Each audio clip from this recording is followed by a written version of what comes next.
443 movie టైంలో అండి బేసికల్గా ఆ సినిమా సూపర్ హిట్. పూరి గారు కెరియర్లో కూడా చాలా పీక్స్లో ఉన్నారు.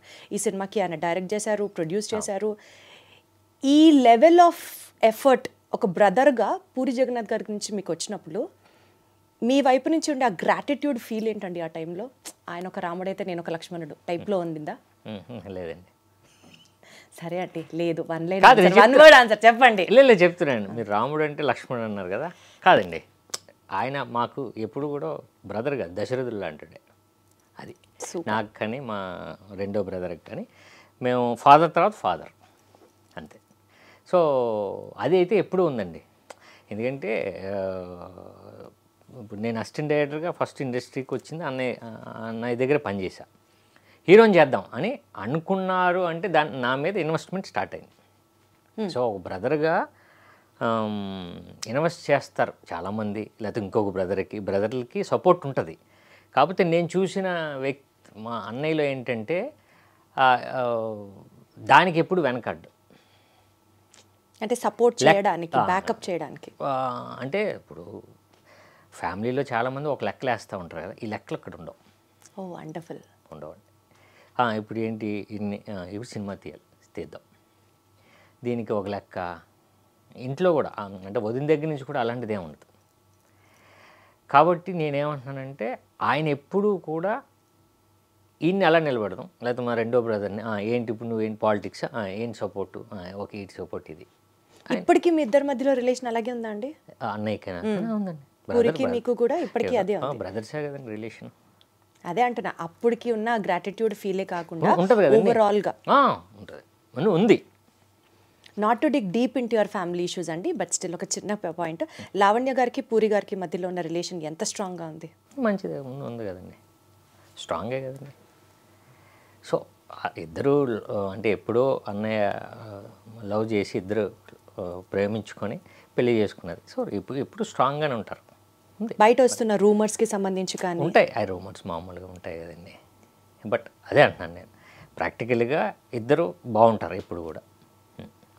2000లో మీ బంపర్ ఆఫర్ రిలీజ్ అయిన తర్వాత, ఇందాక నేను అడిగిన నా ఫస్ట్ క్వశ్చన్, గ్యాప్ ఇచ్చారా, గ్యాప్ వచ్చిందా అన్న. 2010 ఆ టైంలో బంపర్ ఆఫర్ తర్వాత తిరిగి మళ్ళీ ఇప్పటిదాకా సినిమా లేకపోవడానికి మధ్యలో ఉన్న రీజన్స్ మీరు చెప్పిన కరోనా కానీ, సినిమాలన్నీ స్లోగా పట్టాలెక్కడం కానీ, ఇవన్నీ చూసుకుంటే ఆఫ్టర్ సచ్ బ్రేక్ మళ్ళీ సినిమాలు చేసేటప్పుడు what was that one feeling? ఈ సినిమా చేస్తే నేను ఇలా చేయాలి, ఈ సినిమా ఈ సబ్జెక్ట్ అయితే నేను చేయాలి, నా వైపు నుంచి నేను ఈ కరెక్షన్స్ చేసుకొని ప్రేక్షకులకు ముందరికి వెళ్ళాలి. సో అట్లా మీ self talk, introspection of Sairam Shankar ఏంటి అంటే ఏం చెప్తారు? 2009 తర్వాత నేను చాలా నాకు నచ్చిన సినిమాలే మంచి ప్రాజెక్టులు చేశానండి. ఒకటి శ్రీహరి గారితో చేశాను నేను, ఒకటేమో మన శరత్ కుమార్ గారితో. అవును.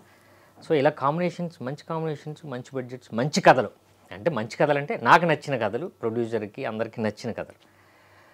సో అక్కడి నుంచి ఏంటంటే అనుకున్నది మనకి జరగల. అంటే ఈ సినిమా ఆడుద్ది, రీజను కథ ఓకే, ఇంకొక సినిమా ఆడలేదు, reason releasing problem, time problem, లేకపోతే పబ్లిసిటీ ప్రాబ్లం.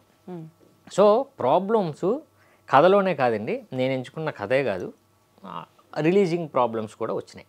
ఓకే. సో ఈ సినిమాకి ఈ ప్రాబ్లం వచ్చింది, నెక్స్ట్ మనం అది చేయకూడదు అంటే దాన్ని రెక్టిఫై చేసుకుంటూ వెళ్ళేవాడిని. బట్ ఆ టైంలో ఇంకొకటి ఏదో వచ్చేది,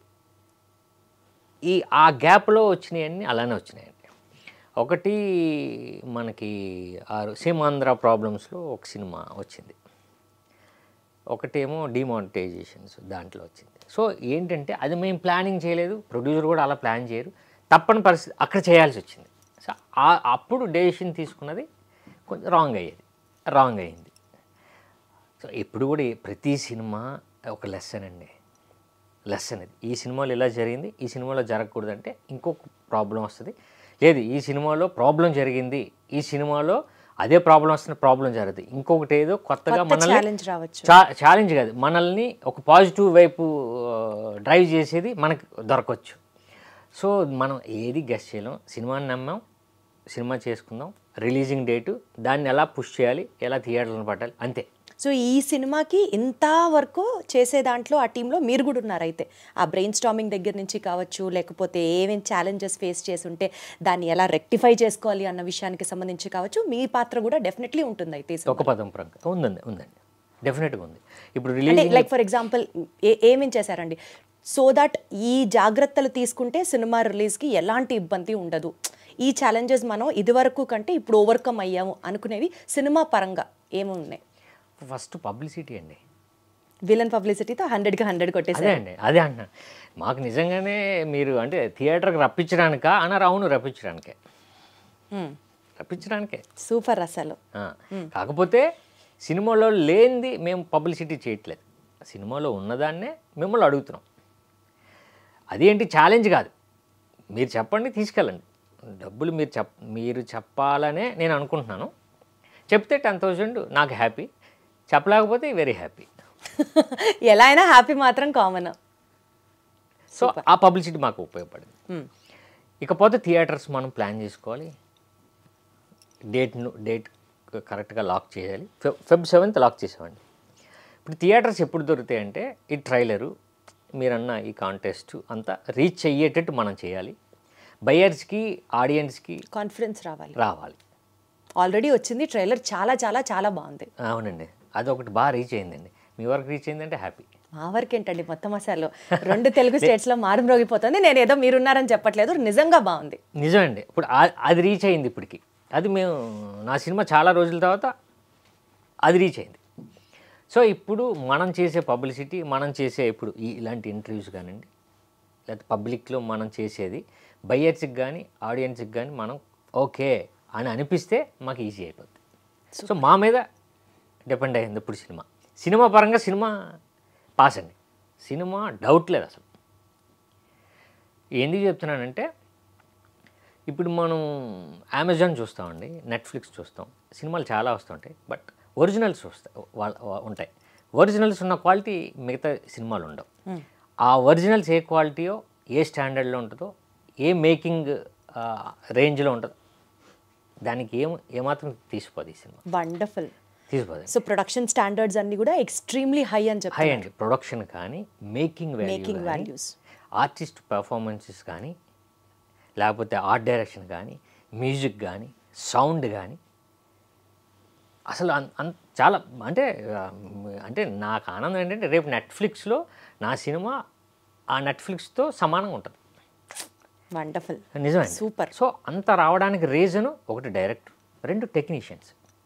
సో అంటే టాప్ 10 ఇండియాలో టాప్ 10 తీసుకుంటే ఒక డిఓపి ఆయన, అంటే గ్యాంగ్స్ ఆఫ్ వసేపూర్ మీరు చూసే ఉంటారు, దేవిడి చాందినివార్, ఆ డిఓపి వచ్చేసారు. గోపి సుందర్ గారు, రాహుల్ రాజ్ గారు మ్యూజిక్. సో ఇలా డిపార్ట్మెంట్స్ అన్నీ వచ్చినాయండి, మంచి మంచి టెక్నీషియన్స్ వచ్చారు. సో మీ అందరి ఎఫర్ట్స్ డెఫినెట్లీ హిట్ అవ్వాలని నేను మనస్ఫూర్తిగా కోరుకుంటున్నాను. ఆల్రెడీ సగం హిట్ సాధించేశారనే మాట్లాడతాను నేను, బికాజ్ నిజంగా ట్రైలర్ చాలా బాగుంది కాబట్టి. మోస్ట్ ఇంపార్టెంట్లీ అండి, టు బి వెరీ ఆనెస్ట్, జనాలు మిమ్మల్ని హీరోగా యాక్సెప్ట్ చేశారు. ఫస్ట్ మీ 3 films were like super hit, launch was like extraordinary. మీరు అసిస్టెంట్ డైరెక్టర్గా వర్క్ చేసినప్పుడు కూడా ఆ సినిమాలన్నీ సూపర్ హిట్టే. మీరు ఏది పట్టుకున్నా people accepted you in whatever role you played. కానీ ఒక హీరోగా మీరు ఎస్టాబ్లిష్ అయ్యే టైంలో మీకు మీరే సరిగ్గా న్యాయం చేసుకోలేదేమో టు కంటిన్యూ దట్ స్టార్డమ్ అన్నది మాత్రం ఒక ఫీలింగ్ ఉండింది నాకు. What do you say about that? మీది రాంగ్ అండి. Okay, prove me wrong sir, I will be more happy than that. Accept చేశారు నిజంగానే, మీరు అన్నది సక్సెస్ అయింది. సో తర్వాత మన సినిమా ఆడకపోతే, మనం ఎంచుకున్న కంటెంట్ జనాలకి నచ్చకపోతే కదండి, సో అది నాది రాంగ్, అంటే ఆ కంటెంట్ రాంగ్. నేను కంటెంట్ రాంగ్ అవ్వచ్చు, మీరు ఇందాక అన్నట్లుగా ఎక్కడో ఒకటి మిస్టేక్ జరగచ్చు, టెక్నికల్గా కావచ్చు, అంతే. అంటే ఇది నా ప్రాబ్లం, బట్ వాళ్ళు యాక్సెప్ట్ చేశారు ఇంతకుముందు సినిమాలు కూడా. సో అలాంటి వాళ్ళు యాక్సెప్ట్ చేసే సినిమా నేను ఇవ్వలేకపోయాను, అంతే. ఇప్పుడు మళ్ళీ వస్తే మళ్ళీ రెడీగా చూస్తారు, ఓకే బాగుంటుంది డెఫినెట్గా, ఓకే. ఇప్పటికి కూడా బంపర్ ఆఫర్ చెప్తారు, లేకపోతే 143 చెప్తారు, ఇంకా గుర్తుంది. ఆ గుర్తున్న దాన్ని ఒక్కసారి మనం తీసుకెళ్ళాను అనుకోండి, ఓకే యాక్సెప్ట్ చేస్తారు. ఇప్పుడు అదే జరుగుతుంది ఒక పథకం ప్రకారం. అంటే బంపర్ ఆఫర్లో కానీ 143 కానీ మీరు హిట్ అయిన సినిమాలు మీరు చూస్తే ఆ క్యారెక్టర్కి సిమిలర్ రిజెంబులెన్స్లో ఆ ఎనర్జీతో అలా చేశారా ఈ సినిమా? అదే నా ఒక పథకం ప్రకారం కాదండి, అదే అంటున్నాను. ఎనర్జీ అంటే ఓ గెంతడం ఒకటే ఎనర్జీ కాదు కాదు, క్యారెక్టర్లో ఇప్పుడు వాట్ ఇందులో ఈస్ రిక్వైర్డ్. ఈ క్యారెక్టర్కి ఉన్న ఎనర్జీ ఏంటంటే ఒక క్రిమినల్ లాయర్ అయినా క్రిమినల్లా అన్నది ఈ క్యారెక్టర్లోని ఎనర్జీ. ఆ ఎనర్జీని అయితే నేను పెట్టే చేశానండి సినిమాలో.